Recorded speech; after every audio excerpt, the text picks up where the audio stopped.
How are you? This is Law Incorrect. My motto is if being incorrect is wrong, I don't want to be right.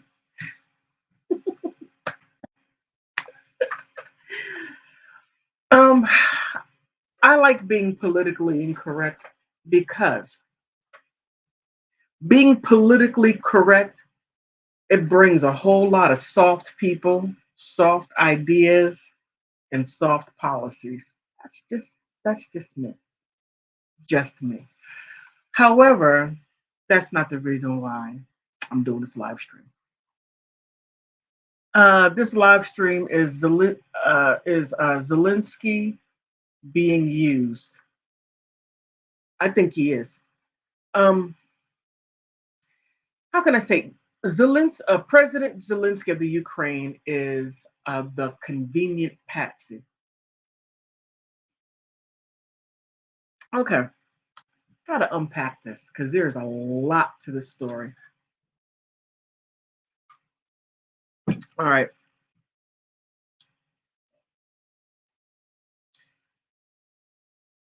Putin went into the Ukraine and invaded the Ukraine. However, he just simply didn't do it just because he woke up on a Saturday and decided, oh, let me go ahead and invade Ukraine. No, way more to it than that, way more to it. And as I did a little research over in the Ukraine, they're using their sources and feeding it to the CNN. CNN, that is just a bogus, not, I can't call it bogus, but not real journalism. It's just a nest egg of foolishness. That's just my 2 cents. And that might be a little bit harsh.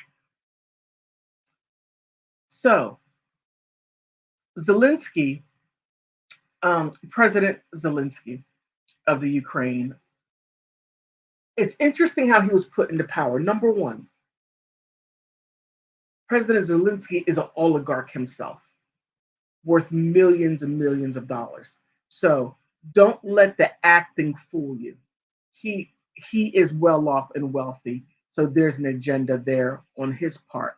But however, even on his part, there are other people that are handling him, as I said it in a previous video on my other channel, Big Girl Diary, which I had to start this channel. Now, Ivan Kolomoisky, I like his last name, Kolomoisky. The guys over here in the US, if they call you moist, that's not a good thing. But Kolomoisky had an agenda. He is a a Russian speaking Ukrainian, actually a Russian, his ethnicity is Jewish Ukrainian. And he had a vested interest getting back into the UN, Ukraine, whatever that interest was, it hasn't manifested itself yet. I haven't found anything. And he backed Zelensky. Now the interesting thing was this: when Zelensky came on the scene, he was perceived, in my opinion, and I'm speaking just solely through me, that I perceived him as simply being an actor, a comedian, and a dancer. And he did some risque things. I thought the high heels, all black leather, that was a bit much, just on my opinion. Oh, okay. And I thought maybe him having the Western mindset of the Ukraine, because Ukraine has two schools of thought, and those are my words: conservative values, liberal values. And it seemed to me that um, Zelensky was extremely liberal, way over on the other end. Now, he played a he played in a movie to where he was running for president, getting rid of the corruption and cleaning up Ukraine and making it a better place to live, minus corruption, get rid of all the corrupt people. So that was one point in his favor. Name recognition, and also him playing the president. So it's not that far of a stretch because there were other people that have become presidents, like Ronald Reagan. Oh man, he did a lot of dirty stuff in Hollywood during the McCarthy era, to where he was, um, I guess, maybe getting rid of his competition by giving his people's names that were undercover socialist communists. And the ones that he pointed out, oh, they're communists, they're socialists. That wasn't it. That was just getting rid of them and tank their career and their reputation done in Hollywood. But President Zelensky, a little different over there. However, Ivan Kolomoisky, way wealthier than Zelensky, gave him the backing that he needed, everything that he needed, ran for president, and won. Now, the guy has zero experience in politics, zero experience in world politics, international politics, dealing with other countries. And I guess you were really able to see it when he dealt with President Trump. He looked to me, and now that I look back on it, it looked to be a little bit like a fish out of water.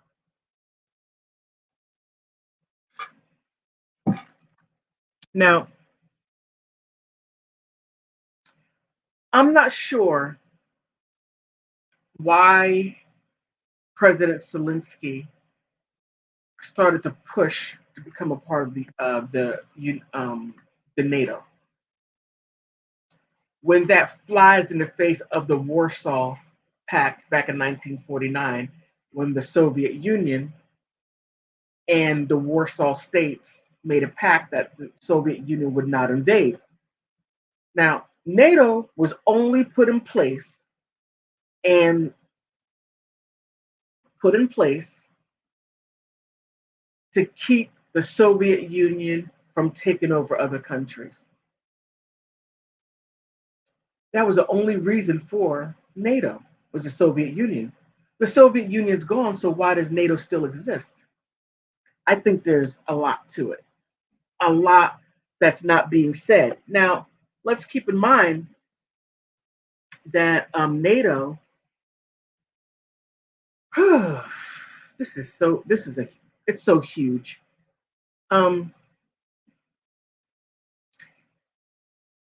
NATO, or the US, is NATO's security. The US goes over and beats up on other people for the United Nations, for the United Nations. And the NATO and the United Nations sort of like go hand in hand. In there somehow they connect. So it's called US/NATO. Now, when Georgia, Republic of Georgia, Southern Russia, decided to get with NATO, which I really didn't think anything of it, but they became a part of NATO, and they started to feel themselves a little bit, acting Western and silly, until Putin went in there and get it straight. And I think by it being so far from Moscow, it really didn't give it a second look because it was so far away. Look on the map, check it out.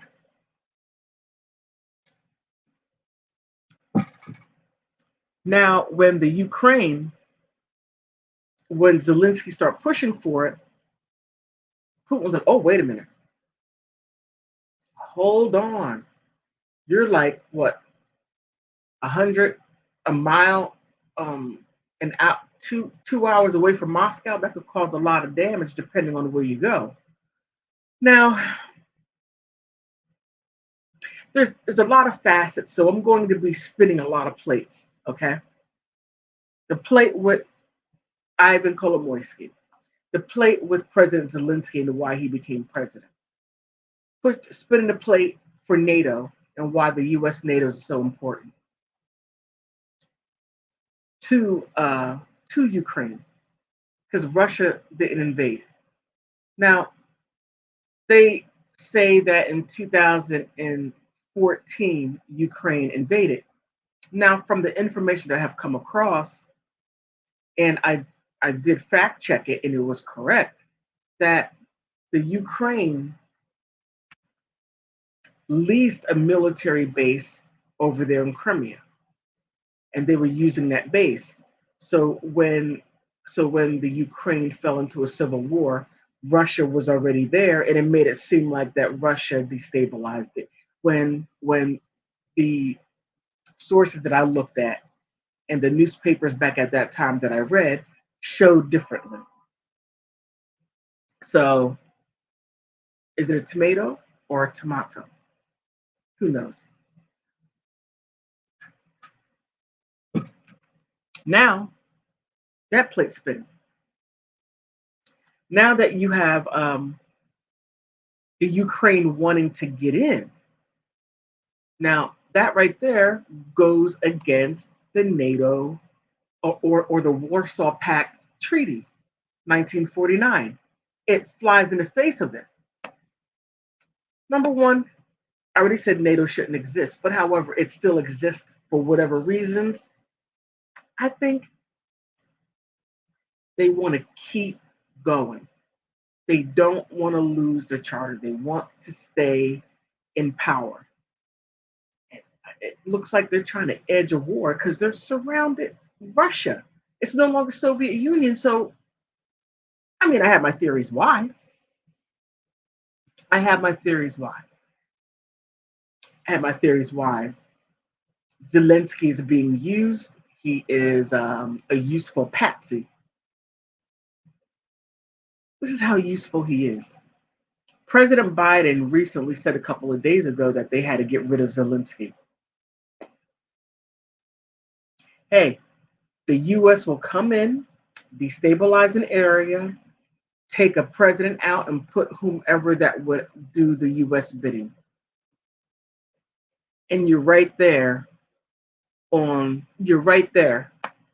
Russian border. It's not cool. You're going against the pact, the Warsaw Pact. Now, one question is, what does U.S. gain from it? Is that to get rid of Putin? Are they using Zelensky as a useful patsy for a reason to get in, start a war, then go in to invade, have other countries? Because if Putin responded, he had to respond. They were killing in the Ukraine. You have two conservative and liberal Ukrainians, as I stated earlier. The conservative ones wanted to keep Russian values. They did not want to get into the wild stuff that liberals do. Man, you liberals are a bit out there, and I'm leaving it as that. The Russian-speaking Ukrainians didn't want any of it. They just wanted to be left alone in that area, the Donbass area, and right there on the Russian border. But no, yet Azov and other groups that were voluntary military, and they were over there doing little things to start a conflict for the Russian Ukrainians to fight back, in which they did, started a war. Internal war, ripped the city apart, ripped the country apart, excuse me.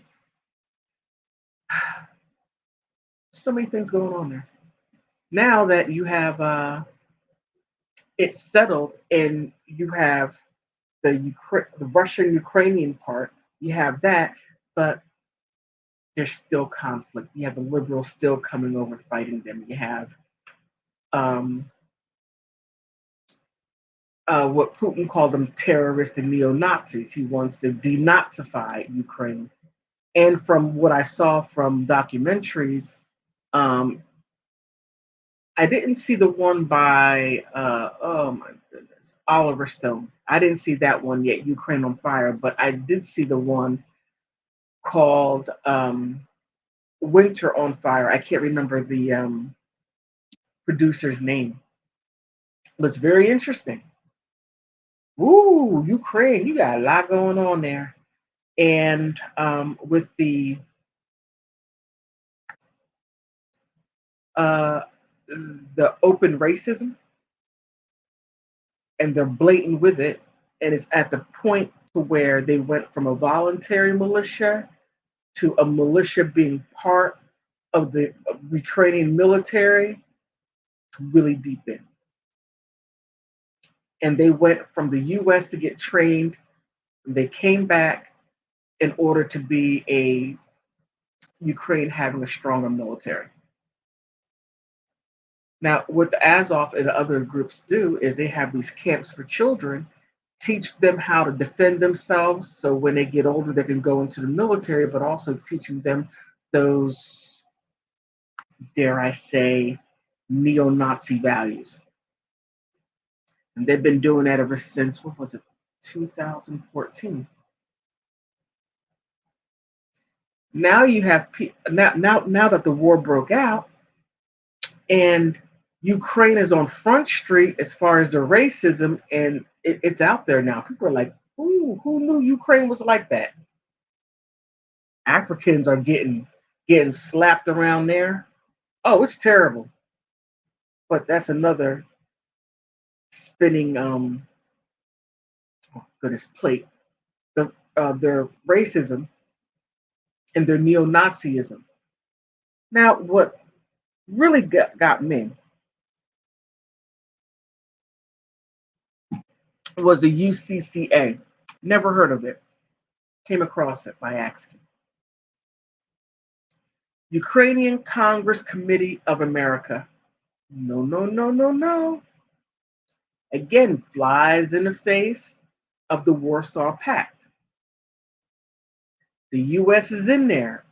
Just, mm. And also, you have Victoria Nuland, who is the Undersecretary of State. Woman who wields a lot of power, and she set up some black sites over there of mm, bio biochemical labs over there. Who knows what else is over there? Bringing in missiles, allegedly. I can't prove it, but that's the rumor. I don't want to start a rumor mill, but that's what's going on. That's what's being rumored to go on. So when you hear the news and they're saying, "Oh well, Putin bombed a school," what did they put in the school? We're not thinking. Putin bombed the apartment building. What did they put in there? We're not thinking. When you have a war, it gets ugly, but they bomb places to where it's going to stop them from growing and being able to overcome the opponent. That's what's going on. So when you hear all that stuff that Fox News and all these other um, propaganda machines spitting out those one-liners, it doesn't matter which channel you go to, which person is saying it. They all have the same verbatim talking points. Don't believe me? Check it out. Check out NBC, ABC, Fox. What's the other one? CBS. Same thing. Mm, I'm sorry, this tea is good. So how's Zelensky being used? He's being used because he's the front man in it. He's the one going to all these other countries. Other countries are like, I'm not getting. I'll go ahead and send you a couple of bullets. I'll send you a couple of Scud, not missiles. I'll send you this. I'll send you that, but I'm not getting in it. What I found rather interesting was Russia dropped a bomb near the Polish border. Now, my Spidey's senses tell me that they want to get it real close to over the Polish border. So if they do that, then NATO has to respond because it's going to be an act of war on one of the NATO countries. Then they will come in and then fight Russia. That is what it seems like to me. Very, very sneaky and suspicious to me. That's another plate. Mm. I'm sorry, I wish I had a bigger cup. Earl Grey tea is delicious. So, when it's all said and done, everybody's going to look at Zelensky and why he simply didn't stop the war when he could have. All of this could have stopped if he just would have said, okay, no to NATO. But he wanted to push it. He wanted to push it. And the president of Israel told Axios said that President or Prime Minister Bennett over in Israel told Zelensky, take a deal and stop killing your people. Now, by Zelensky, not because he's Jewish, and by Israel telling him to stop, two sovereign countries, but one would think as much as Israel goes through, sometimes you gotta, back up some, take a loss, and then try and try again. That's not what Zelensky's doing. He's trying to go steam full ahead, but getting all these people in. Now, got the US in it, but not directly in it, in an indirect way. We're going to stop Putin from having, we're going to put on the strictest, um, what is it called? Sanctions. The strictest sanctions. The strictest this, the strictest that. It was so strict that other countries felt it. Now that Putin and President Putin and President Zelensky sat down and were able to hammer some things out, it was said that they hammered out a deal. Now that, Zelensky's like, okay, President Biden, you can stop the sanctions. Now, when you get Americans riled up, it's not a good thing. It's not a good thing because Americans are one sided, not only one sided, short memory span as well. A memory like a tick. Right now, everybody hates Russia. Everyone pouring out Russian beer, Russian liquor, Smirnoff liquor. Poor Alex Ovechkin. I like him. I think he's a really good hockey player. I don't watch hockey, but I like watching Alex getting into those fights. Turned him away. Everything Russian, Americans would turn on you in a second. Just just like that. You could be friends today, and then if somebody says, "Hey, that person did that," and it's not even they did it, they're related to someone who did something or have a relationship or from there, all of a sudden, oh, you're enemy number one. Blackball you, get rid of you. That's how Americans are. Now, how does Biden backtrack that? Because if he gets Americans all riled up, you give them all these talking points, 24 hours days. Putin bad, Zelensky good, Putin bad, Zelensky good, Zelensky good. How do you backtrack that? Huh? How do you do it? You don't. You can't. That is political suicide. Zelensky is up to his eyeballs in sewage. But again, Zelensky's being used. He's a useful pawn. What's the agenda? Is it to get in there to overthrow Putin? That makes sense to me. Because Putin has the natural gas, has the oil. He controls the purse strings. That was my little rant. So, you know, leave a comment if you think I'm on to something. Say, hey, lie incorrect, you're on to something. And matter of fact, this too. Check out this. Or what do you think about this? And if you think I'm totally incorrect, like, ugh, lie incorrect, you're talking out of the side of your neck. And this is why. Put it down. I would love to have an exchange. On that note, please like, subscribe if you like my content. Help us, Sister L. Help me out. But mostly, thank you for being incorrect with me because being politically correct, it makes you soft. Have a great day.